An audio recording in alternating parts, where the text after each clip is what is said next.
साक्ष सांगती इथल्या सागर लहरी सागमनाची लाट सुखाची गंध भारती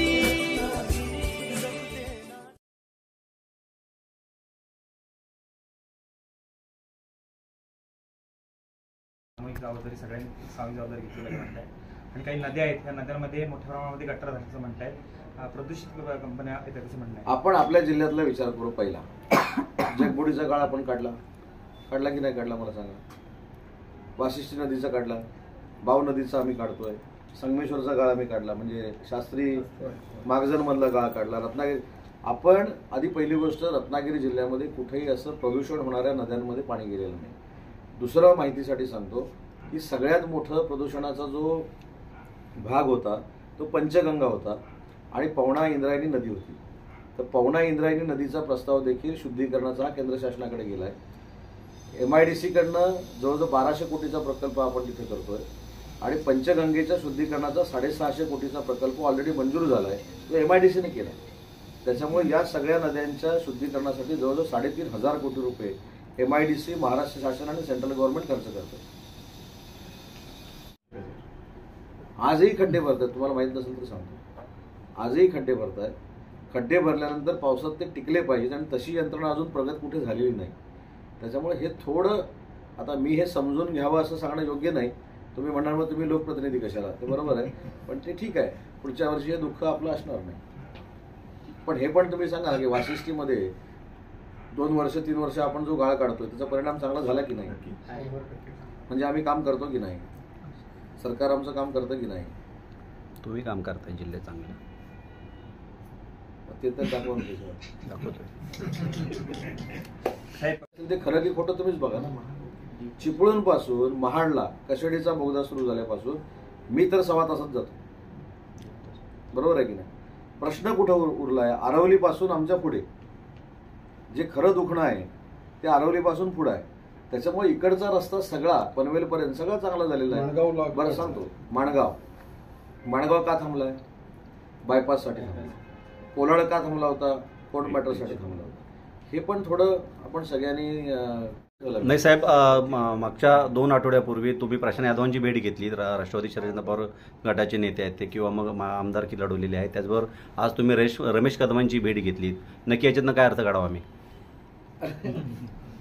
म्हणजे मी कोणाला भेटायचंच नाही। आज रमेश कदम साहेबांना मी फोन लावला होता, त्यांच्याकडे आंबे नसताना, कैऱ्या नसताना पण चांगलं मिळतं। कोणाला माहिती आहे का तुम्हाला? त्यांच्याकडे बऱ्याचशा गोष्टी प्रोडक्ट नसताना मिळतात सर, सांगतो ना तुम्हाला। त्याच्यामुळे मी स्वतःहून त्यांना फोन केला, मी त्यांना हे विचारलं की मला पन्ह प्यायला यायचं आहे, आंब्याचं कैरीचं, येऊ का? त्यांनी माझं स्वागत केलं, आम्ही गप्पा मारल्या। ह्याच्यातनं अर्थ तुम्ही काय लावायचं तुम्ही लावा, आता मी काय लावायचं। सर मगाशी मी विचारलेल्या प्रश्नाचं मला डायरेक्ट उत्तर नाही मिळालं। जसं तुम्ही प्रशांत यादवांना ओपन ऑफर दिलेली होती तशी भास्कर जाधव यांना दिलेली आहे का? त्याला जोडूनच एक प्रश्न तुम्ही मगाशी म्हणलात की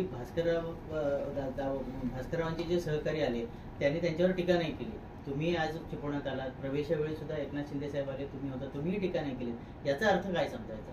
पण टीका का केली पाहिजे? भास्कर जाधवांच्या मतदारसंघामध्ये गेल्यानंतर असं काही लिखित आहे काय, अग्रीमेंट केलं आपण जेव्हा एखाद्या किंवा आम्ही निवडणूक आयोगाला लिहून दिलंय आम्ही गुहागर मतदारसंघात गेल्यावर भास्करराव जाधव यांची बदनामी करणार, त्यांच्यावर टीका करणार, असं काय राजकारणामध्ये बंधन नसतं। जनरली लोकांचा समाज असा होतो की जेव्हा मैत्रीपूर्वक बोलणं होतं याचा अजिबात नाही। मला तर असं वाटतं की आपला जिल्हा त्याच्यामध्ये अपवादात्मक ठेवू, आपण खेळीमेळीच्या वातावरणामध्ये राजकारण विरोधक असले तरी करतो, हा मेसेज काहीतरी महाराष्ट्रामध्ये गेला तर काय फरक पडतो? नाही, याचा दुसरा अर्थ चर्चा अशी आहे की तुम्ही कुठेतरी त्यांना मार्ग मोकळा ठेवताय, अशीही चर्चा होते की तुम्ही इतिहासात जाऊन बघा, अनेक विरोधकांनी या जिल्ह्यामध्ये माझ्यावर टीका केल्या, पण मी माझ्या स्वभावाप्रमाणे त्याला कधी प्रत्युत्तर दिलेलं नाही।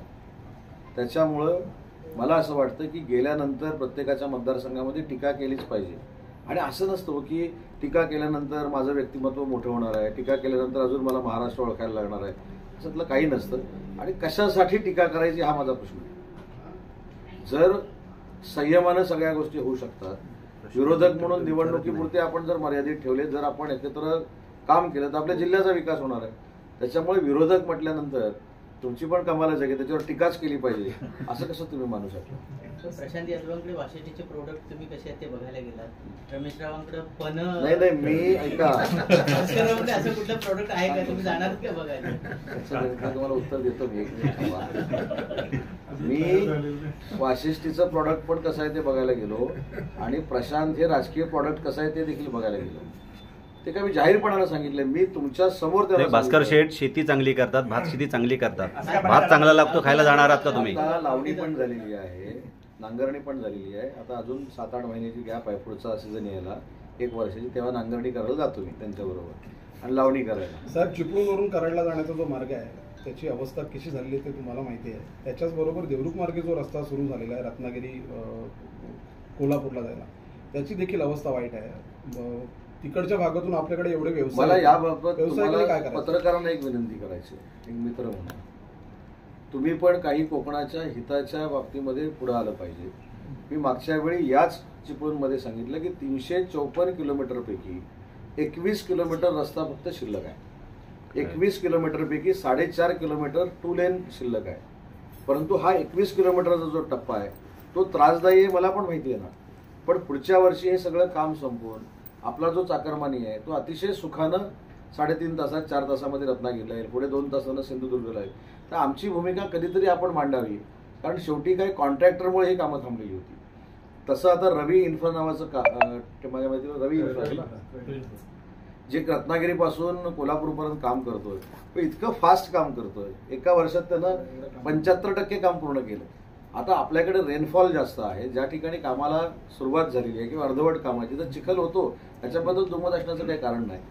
तर त्याच्यामध्ये आम्ही चुकत असो तर आम्हाला जोडा, आमचं काहीच म्हणणं नाही. पण या कोकणाच्या विकासासाठी जे काही टप्पे गडकरी साहेबांनी मंजूर केले आहेत, महाराष्ट्र शासनानं मंजूर केले आहेत, ही कामं सुरू असताना कुठेतरी थोडा त्रास होणार आहे, तो देखील होणे ही आमची भूमिका आहे.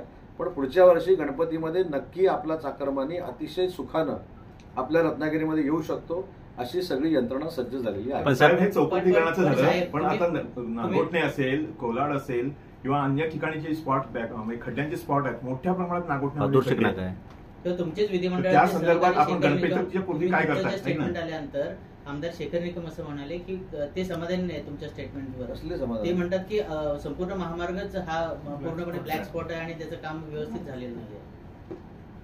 ते कुठच्या मार्गे जातात मला माहित नाही. आता आपण मुंबईला याच मार्गाने जातो ना. आपण जर चिपळूण धरलं, चिपळूण पासून महाडला तुम्ही किती वेळात पोहोचता सांगा मला.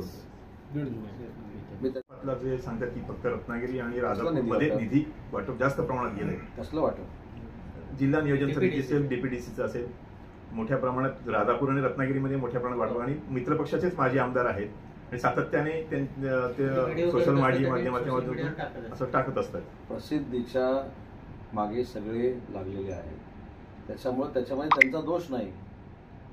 परंतु ते आमदार देखील नाहीत आणि डीपीसीचे मेंबर देखील नाहीत. आणि आता माझ्याकडे जी भाजपाची डीपीसीची नावं आली त्यांच्यात देखील त्यांचं नाव नाही. त्याच्यामुळं आता खरं तर डीपीसीचे एवढे आरोप प्रत्यारोप केल्यानंतर त्यांच्या पक्षानं खरं तर एवढे विद्वान आहेत, डीपीसीच्या सगळ्या तिजोरीचं ज्ञान आहे, त्याच्यानंतर ते सगळं बरोबर बायफर्केशन निधीचं करू शकतात, म्हणून आज नाव तरी दिलं पाहिजे होतं माझ्याकडे. ते पण त्यांचं नाव नाही, दुसरीच नावं आलेली आहेत माझ्याकडे, आलीत ती 2 दिवसात तुम्हाला कळतील. त्याच्यामुळे ज्या पक्षामध्ये त्यांची भूमिका ग्राह्य आहे की नाही याच्याबद्दल शंका आहे, त्यांना मी कशाला उत्तर द्यायचं. त्यांची भूमिका जर रास्त असती तर डीपीसीचे मेंबर म्हणून त्यांचं नाव भाजपकडनं माझ्याकडे आलं असतं. त्याच्यामुळे त्यांच्यावर बोलून त्यांना मोठं करण्याची काही गरज आहे असं मला वाटत नाही. कृषी मंत्र्यांचं फक्त खातच बदललं गेलं, त्यावरून सुप्रियाताई सुळे आणि सगळ्याच नेत्यांनी नाराजी व्यक्त केली. विरोधक कसं खुश राहील? जर विरोधक खुश राहिले आणि घेतलेला निर्णय हा योग्य आहे म्हटला तर विरोधक देखील महायुतीच्या संपर्कात आहे असं होईल ना. त्याच्यामुळे काही लोकांनी आम्हाला विरोध केलाच पाहिजे आणि काही लोक असं विरोध करत करतच त्यांची राजकीय कारकीर्द 25 वर्षाची गेली पाहिजे. शेवटी हा लोकशाहीतला एक प्रकार आहे ना. त्याच्यामुळे आता मला सांगा, माझा विरोधक आहे, त्यानं जर माझ्या कौतुकाचं काही बोलला किंवा माझ्या कौतुकाबद्दल त्यानं माझी प्रशंसा केली तर तुम्ही सगळे म्हणणारच ना की आपण उदय सामंतच्या संपर्कात आहे. जसं प्रशांतकडे मी जाऊन आलो, जे प्रॉडक्ट बघायला आलो, तुम्ही सांगितलं की ना प्रशांत आता पक्षातच प्रवेश करतोय म्हणून, कसं जाईल? साहेब 2 दिवसापूर्वी एक प्रकार असा चिपळूणमध्ये घडला की नगरपालिकेने लाईट बिल भरलं नाही म्हणून MSEBने नगरपालिकेचं कनेक्शन तोडलं आणि नगरपालिकेच्या जागेमध्ये पोल उभे केलेले आहेत, DP उभे केलेले आहेत, त्याचे पैसे मिळाले नाहीत म्हणून नगरपालिकेने त्यांच्या सबस्टेशनला सील ठेवलं. या भानगडीमध्ये 4 तास चिपळूण शहरामध्ये काढू होता. नाही, 4 तास लाईट गेला असेल तर त्याच्यावर नक्की मी स्वतः लक्ष घालेन आणि एकामेकाच्या एजन्सीचं म्हणजे गव्हर्नमेंटच्याच एजन्सीचं लाईट कट करणं आणि ह्याच्यामध्ये काय फार मोठं कसब आहे आणि फार मोठं रॉकेट सायन्स आहे असं मला वाटत नाही. मी दोघांनाही समज देईन आणि अशा पद्धतीची पुनरावृत्ती होऊ नये आणि झाली तर कारवाई पण करेन. साहेब, याच्यामध्ये फक्त नगरविकास खात्याकडून नगरपालिकेला असा कोणत्याही प्रकारचा GR आलेला नाही की MSEB कडनं पैसे वसूल करू नये, पण MSEB कडे जरी GR असला तरी सुद्धा नगरपालिका ही देखील शासनाचीच आहे आणि महावितरण देखील शासनाचं आहे. नगरपालिकेकडनं जर काही चुका झाल्या असतील आणि महावितरणकडनं काही चुका झाल्या असतील त्यांचा नक्की पालकमंत्री म्हणून जाब मी विचारणार. त्याच्यामध्ये कुठेही शंका तुम्ही मनामध्ये ठेवू नका.